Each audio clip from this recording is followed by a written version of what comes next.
makes you think. This is the Brian Kilmeade Show. It is the Brian Kilmeade Show with Allison, Eric, and Pete. I'm Harry Hurley, filling in. Brian has a well-deserved day off. Brian will be back soon. This, and it's no surprise it's the Brian Kilmeade Show, this will be one of the most important segments of today, anywhere in America. The most important segment, because this contract with America 2.0, I am young enough, and I can't believe it's been this long, but I am young enough to have been on the air and covered it in real time, had Speaker Gingrich on before he became Speaker Gingrich, after he became Speaker Gingrich as well, with the contract with America of 1994. Just to roll back briefly the Wayback Machine, and then we'll get to the distinguished Congressman Cawthorn of North Carolina, because this is now back to the future. It is appropriate. It's the first time that Republicans are doing anything like what they did in 1994. This is a tipping point moment in American history. This is a watershed. I mean, every cliche that you want to throw out on this one, this election matters so consequentially. I think you can make the case it's the most important election in our lifetime. Look where we were 13 months ago. Energy independent, net oil exporter, peace, prosperity. Russia was in check. Russia wasn't looking at Ukraine, wasn't even blinking towards Ukraine. Look where we are now. Inflation, and don't listen to 7.5%. There's not a single bit of energy or your food consumption, any of these things that are absolutely going through the roof. This is double digit to the max, what's going on right now with inflation. Your paycheck is not holding up. I mean, there are so many consequential things going on at one time. And for my part in this, November 8th cannot come quick enough. I wish the first Tuesday was not the first on the calendar. This is waiting one more week longer than it is for my liking. In 1994, Republicans told the American people, they actually published a book, which I still have, and it's autographed by the whole team, including Newt. They told America, elect us. Look, Democrats have been in control of the House of Representatives for 40 years. Elect us into the majority for the first time in 40 years, and this is what we will do. And the Republicans told the American people, not what they wanted to hear, but actually promises. I know this is rare in electoral politics, but they kept every single promise, and even had Clinton on the run with triangulation, where he wanted to win a second term. So he went along with the contract with America. Of course, Hillary and Bill denounced everything that they had believed in for decades, just opportunistically to try to win the presidency a second time. But this is like then. Only maybe even more important. I think it is. Sometimes you just think the more recent time is the most important time. But, I mean, look at where we are right now. Anyone being objective and not political, this is got to stop.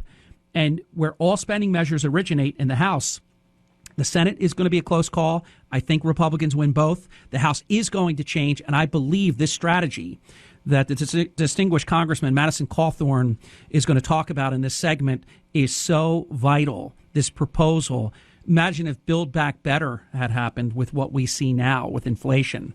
Congressman Cawthorn, welcome to the Brian Kilmeade Show, and thank you for letting me do that introduction. Harry, I appreciate the introduction. I think you really captured and set the stage for the dire times that we are living through right now. And that's why I wanted to work on creating the new contract with America. It's fantastic. Just like the first one. And, it was an honor for me as the youngest member of Congress to be able to spend hours on the phone with Newt Gingrich, getting his wisdom, having him walk me through where the minefields were, how to avoid the big pitfalls and the big problems.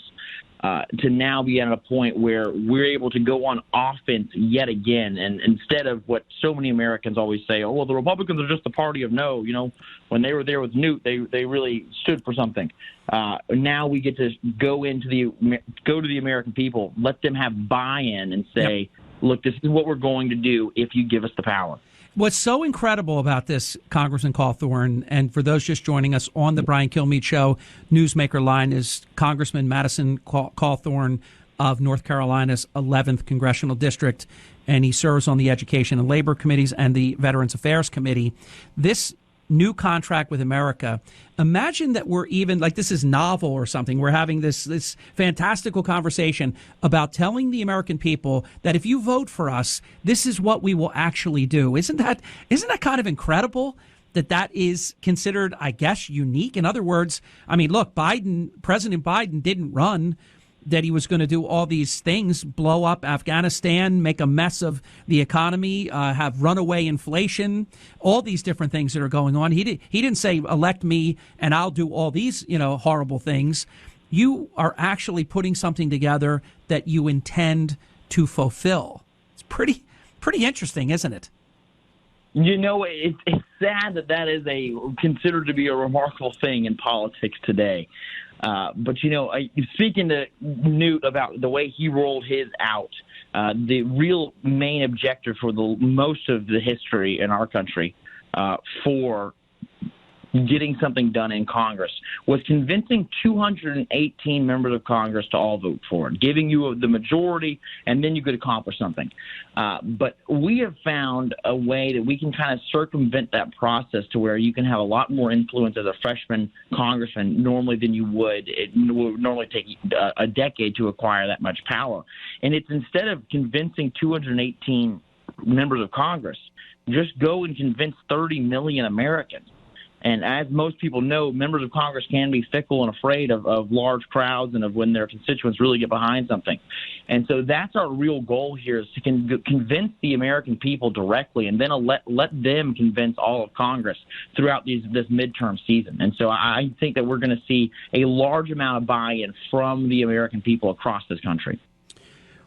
Congressman Cawthorn, in terms of selling it to what is, I believe, there's a dour mood in our country right now. I think that if this election, if these were just normal times and people were not this upset with sometimes spending $100 to fill up their gasoline tank. Who listening to Brian's program could ever imagine if you waited until you got down to near empty, 80, 90, $100+ for one fill up? The wages are not keeping up with people's income. The inflation is crazy. They literally, I'm not using a term on Brian's show, it's called runaway inflation. And as you know, because government can do this to the American people, they conveniently leave out energy and food pricing from inflation. Mm-hmm. So we know that this number is well beyond double digits. So people are hurting right now. In a normal election, for the whole history of the two-party system, which, as you know, our founders didn't even want the two-party system. Maybe they knew something. But at least one side is better than the other. And the American people will have a choice on November 8th. And as you know, early voting well before that. In terms of where we are right now, if it was just a normal atmosphere, I guarantee you 25 seats would change hands, and Republicans are going to win the majority, but you can't take anything for granted because obviously these are unusual times. I would have to think, with the dour mood in America right now and how many things we've just been driven into a ditch with these policies of the Biden administration, this should be a wave election of dramatic proportion, shouldn't it? Well, Harry, I think you're absolutely right. I believe this election is going to be cataclysmic for the Democrats and for the people who want to see us as a globalist nation. By the way, isn't that, Congressman, isn't that why they now are, even Schumer and the rest of them, I was never in favor of defunding the police. They're now against all this radical stuff they were in favor of because they know the American people are voting on November 8th, don't they? Oh, exactly. They are in favor of lockdown. They were never in favor of masking your children. They were never in favor of defunding the police. They were never in favor of canceling the pipeline. When you start looking at all of these things and you realize it wasn't the increased rate of suicides that happened in America. It wasn't the increased rate of crime and murders and rapes and convictions that were happening in our country. It wasn't the fact that people's pocketbooks are starting to get hit incredibly hard by this runaway inflation like we've been outlining that made them change their mind of why they wanted to change their tune. No, it was because of their poll numbers. And if that is not the most political thing I've ever heard in my life, if that is not the number one reason that I went to Congress, is because the American people are sick and tired of these elitists who rule from their ivory tower and have nothing to do with the American people. Couldn't agree more. So for Brian's listeners, Congressman, that would like to know, what is the new contract with America? Because it's not just you're not just dusting off the 1994 book. We have different problems, and some are similar, but different problems and such. What is the new contract with America? What will the American people have to look forward to if you prevail? So the new contract with America is something that really captures this America First doctrine. The new contract with America has 10 key pillars, very similar to the first one, for the first contract in 94. Focuses on government spending, economy, government reform, healthcare, education. Focuses on culture and the family unit, energy and the environment, immigration, technical innovation, and finally defense and our veterans. And when we start focusing in on all of these, what is unique about our new contract with America is that although once you get down to the real text of the bill, it has about 43 key issues where it says where Congress should act and what policy we should enact. There is also supplemental legislation that will be connected to each and every single one of those 43 points that are standalone bills that can easily be taken to the floor. Some of them have been written by my office, some have been written by other members of office. Some of them have already been introduced, and they just need to have the momentum put behind them. And so we already have the legislation already finished that will actually be the roadmap to achieve this America First vision of taking the government back from the elites and giving it to the American people. Congressman Cawthorn, I love seeing smart people like yourself play three-dimensional chess when the other side is playing checkers. Crown me. I love it because what's going to happen here is you're going to keep your word. You're going to win because you would win in any environment. You only need 5 seats. You're going to win, and you're going to win by a lot. I don't know if it's going to be 60-some like the Obama first midterm, but it's going to be, in my estimation, somewhere north of 25 to 50-ish. It's going to be a big win, and you're going to have a pretty comfortable majority. It's not going to be like a couple of seats like we have right now, in my estimation. So when you win, and then the American people see you actually bring up the legislation that you promised you would, and then pass the legislation that you promised that you would, and then we'll have to wait and see what happens with the Senate, but also with the president, if the president vetoes this, and then, of course, the Democrats will block, and you won't have the ability to override the veto. But then you have what I mean by the three-dimensional chess. Then you say to the American people, look, we voted for all this, all of it, every bit of it, but we need somebody else. We need a Republican president. And this can all happen, but it can't happen now because the other side is blocking. So then I think you tee up the 2024 election beautifully, which, of course, would be another re-election year for you and your colleagues.